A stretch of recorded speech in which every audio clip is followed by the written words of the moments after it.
मां शौकत खानम कर कोई अपने रब नूं फरमाइश कर, कोई हीला बहाना समझा अपने पुत नूं जिन्ना वास्ते वो जिद ला के बैठा वे ओदी मौत का इंतजार करन डे ने।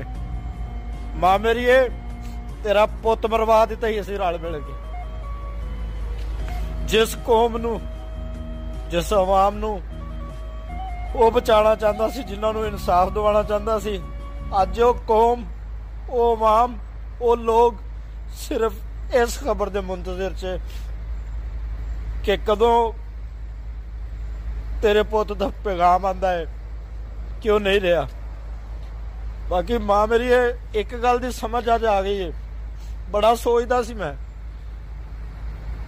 कि तेरे पुत नूं कुत्ते रखण का क्यों शौक है, वो अपने नाल कुत्ता क्यों रखता है। अज मां मेरी मैनूं समझ आई है कि